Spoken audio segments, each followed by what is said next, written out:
I'm Catherine McLean, founder and CEO of Dylan Green, and today I have with me Staci Schwartz. Staci's the VP at Primergy, and she's based in Portland, Oregon. Thanks so much for joining me, Staci. Yeah, thanks so much for having me. Glad we got to do this again.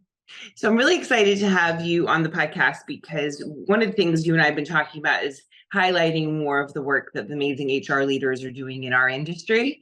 And so hopefully you're the first of many HR leaders that we start to talk to that can bring, I think, some real value and real insight into the space.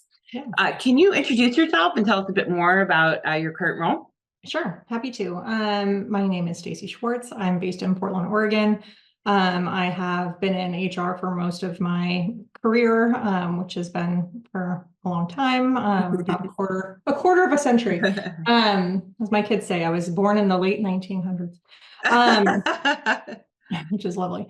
And and most of my HR career I've spent in the renewables sector. I really love renewables. I love the employee profile that renewables attracts. Makes for a fun job in HR to be surrounded by people that the sector has. And yeah, I've been with Primergy for about 2 years. I get to oversee the people function. And it's been a super fun ride. I'm excited to see where it goes. Primergy seems to really prioritize work-life balance and meeting employees' needs in all aspects of their lives. For example, Primergy provides overnight breast milk shipping for nursing mothers who have to travel for work. This where was that one? I was blew my mind when I read that. I was like, wowza. Right. Can you share some other examples of what you all are doing to lead the way when it comes to employee benefits and work culture, and why is such a priority for you all? Yeah, I think, for me personally, and obviously professionally in my HR kind of approach, I think employees perform at their best professionally when they're at their best personally. Right. And, I think having a remote first culture as well for us really helps to kind of facilitate people working, around their lives a bit. Right. I don't think there's really work-life balance. We kind of just strive to have better kind of blending of those worlds, I would say. Mm-hmm. So flexibility and scheduling, we have pretty generous time off programs, whether it be our discretionary time off program, which, we don't have like normal traditional banks that you're accruing over time. You just take the time when you need the time. Right. And I think a culture that really has an appreciation for people needing to take the time to do whatever they need to do, right? Whether it's, doctor's appointments, or I need to go take a hike, or I need to take my dog to the vet, or whatever it is, that people have lives that are not Primergy. And we, I think, really appreciate that.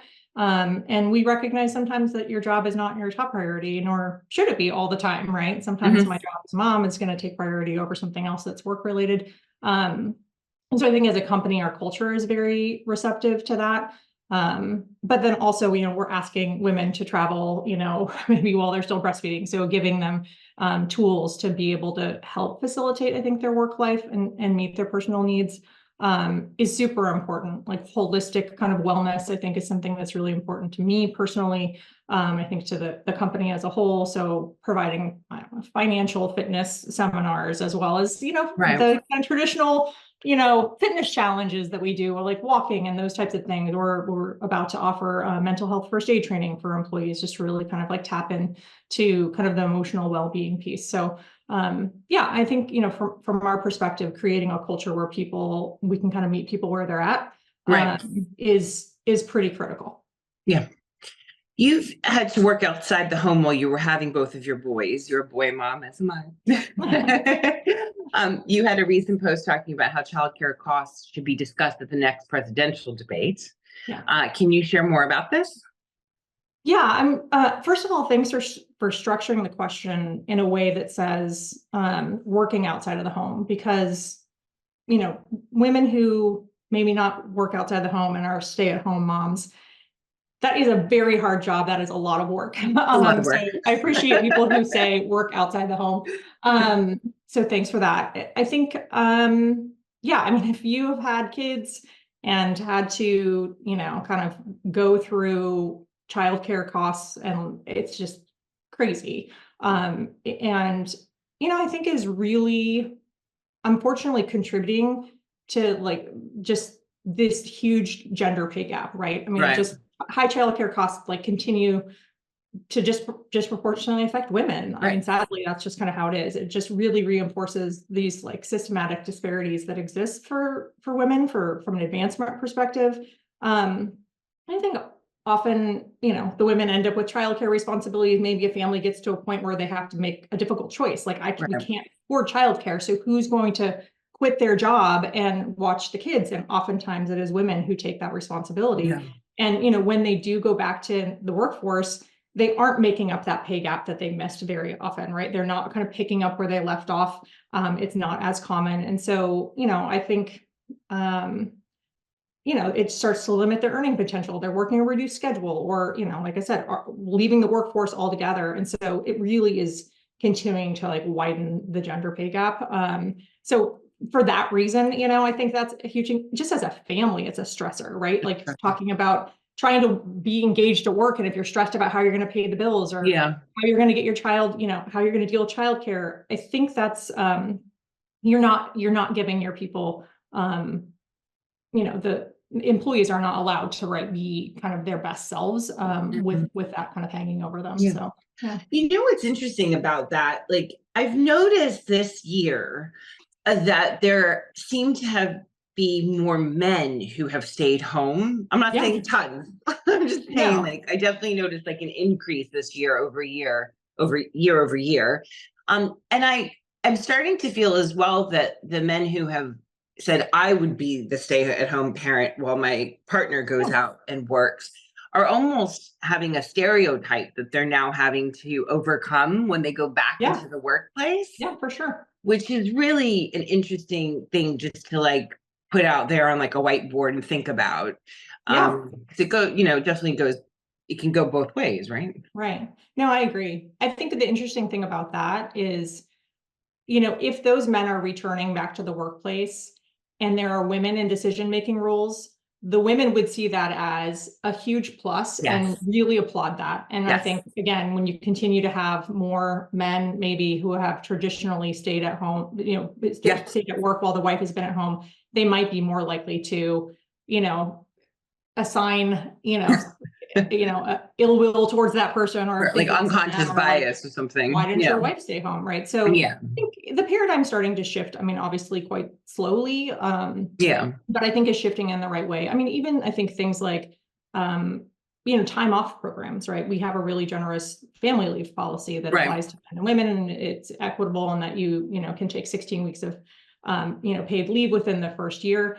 And those programs are only as good as you're willing to allow those employees to take that time and you're encouraging them to take that time, and that you don't have a leader who's like, oh my God, why did he stay home? He didn't have the baby. And I love that Primergy is very encouraging. We've actually had probably more men than women take the leave right now, and have taken all of it, right? Have been encouraged by their managers to take all of the leave that's available to them. So oftentimes it gets pieced out throughout the year, but sometimes people, take a couple months off. And so the manager's like, hey, don't they have 4 more weeks left? I'm like, yeah, they do. And they're like, go take that 4 weeks, right? This time doesn't come back. So I think starting to encourage that and not, having the scarlet letter for doing this is important. And I think also men being more involved in the beginning can really set the tone for the future, right? So absolutely.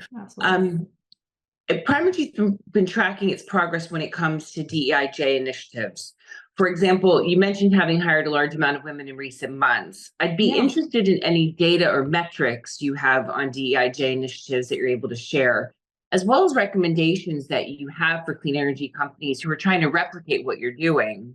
Yeah, absolutely. I think we just really, in last year kind of started to benchmark what we're doing. We engaged a company to help us in a DEI assessment, just to kind of see how we're doing across kind of all of our just general initiatives, how employees are feeling about inclusion, those types of things. So we won't see the year on year until we go through that again to kind of see if we continue to trend highly in the scores. We did really great in terms of employees' perspective on inclusion and in general how we're doing diversity wise.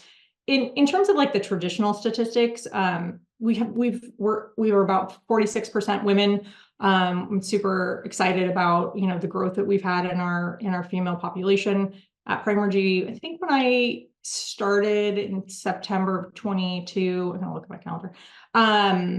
We're like 38%. So, you know, a meaningful increase. We've Pretty over great. doubled our size since then. Yeah. I think we haven't had as much of that success on the pure like ethnic diversity side, those types of things. I think we're still kind of hovering around mid 40s for people of color, in terms of percentage, which is about on par with the U.S. workforce. But we would like to increase diversity from that perspective as well. It's hard to do that, I think, in our industry, and so we've chosen to really invest more in the candidate pipelines, you know, internships, and trying to expose more women and underrepresented groups to careers in renewables, so that those pipelines start to get more plentiful with diverse candidates. But I will say, I feel pretty good about diversity from a more broad perspective in terms of age, capability, experience. I think we've been able to do a really good job of bringing in different people and being intentional about that when we hire people, right? Like, hey, don't we already have someone who has that background? Like, should we get somebody with a utility background, or somebody really trying to make sure that we're not just hiring people just like us, that we're hiring people with different backgrounds and experiences to add to, you know, kind of Primergy's talent pool. So. Yeah, no, I think that's really important. And just actually being aware of it is the first step, right? Like that, you know, measuring it and going to the effort of engaging a consultancy. And like, I think that speaks volumes. Yeah. I mean, I think a big piece of it is, I mean, you can track numbers and say, oh, we hired more women, or we hired, you know, more people of color. But if they get there and they don't feel welcome, or they don't feel included, they'll just leave. And then your statistic is you just cycling people in and out. And so for us, I think the real metric that we do want to track, right, is inclusion, retention, how to, you know, upward mobility, how do people feel about being there? So so we spend a lot more time, I think, kind of measuring kind of culture pieces and checking on that. I mean, obviously we do every quarter share with the company how we're doing from a gender and kind of traditional diversity perspective, just to kind of see where the gaps are and where we have underrepresentation. But we don't have any targets to say we want to get to X% of this or X% of that. That's just not how our approach is. So I know you all collaborate with RISE, which is an organization I think very, very highly of. You've sponsored a handful of events with them. Can you share more about the partnership and some examples of some joint events you've done, and like the impact that Primergy has had within that sort of ecosystem? Yeah, I mean, gosh, I don't know what impact we've had. I hope we have an impact. You know, we took a different approach in 2024 than we have traditionally. And so I think historically it's been like, give your lump, you know, contribution, and, you know, people get their membership or whatever. And you don't really see the impact of those dollars. Well, you see the impact more broadly, right? But you don't see like, my dollars went to this specific, you know, event. So we, a colleague of mine, Bree Winkler, came to me and was like, hey, what are we doing with RISE? And I was like, let's revisit kind of that relationship. So we decided this year to kind of spread that financial investment into chapter events, right? Really sponsoring individual chapter events versus kind of like, here's a lump sum, do whatever you want with it. Not to say that RISE National doesn't do a great job with company contributions. We just wanted to have a more active role. And I think there's two reasons for that. One, which was we wanted to tap into, as HR, I'm always trying to tap into candidate pools, but we wanted to tap into pools of employees, potential future employees, Primergy employees. But we also wanted to create more opportunity in networking where we do have women in different locations. So we have several of us in Portland, Oregon. We have a growing contingent in the Denver area. We have some employees in Chicago. So really ensuring that we're creating networking opportunities for those people as well. Obviously being remote has its benefits, Sure. but it can also be very isolating. So making sure that we're creating kind of opportunity for employees to participate and build those connections in their own local area was important to us. So yeah, we've been able to do really fun things. We did the Chicago wine event, which is one of their bigger events. So that was a fun thing that we did earlier this year. A number of us flew out to Chicago and had a great time meeting people out there. We did, for Colorado, we've done a couple events now. We did a hike, which sadly I was not able to attend, which is a real big bummer, but I know our employees that went really enjoyed this beautiful morning hike. We did a personal branding kind of wine happy hour where we sponsored headshots. And I actually got to attend that session and met a lot of really great people. I've hosted in Portland an in-person hashtag I am remarkable session, which is really out there to kind of help women feel more comfortable with self-promotion. So I think our intention is to continue to do those types of things. I'll be speaking on a panel at the leadership forum, and we're sponsoring yoga. So if anyone's listening to this and this happens before October, please come to yoga. And we have a number of us going to that as well. So yeah, I think we'll probably replicate that approach in 2025. It's been really meaningful for us as an employer, for me personally, and I know probably for our employees as well. Yeah, I'm so excited about the Leadership Forum, especially since it's in Washington, D.C. Yeah. Because I have been on the road a lot. Yeah, I'm sure. Yeah. So I'm excited. It's a long flight for me, I will say. It's a long flight for you, but it just shows the commitment because, just going out to California for the Anaheim, it was just, especially as a mom, like you can't just pop over there. Like it's a lot. It takes a village, like friends watching your kids, parents, grandparents, all the things. So, you worked in renewable energy for the majority of your career now, you mentioned. What advice do you have for others that are looking to grow their clean energy careers, particularly women and those marginalized identities? Yeah, I mean, I think my advice probably is industry agnostic, I would say a little bit. I heard a podcast or something I listened to recently.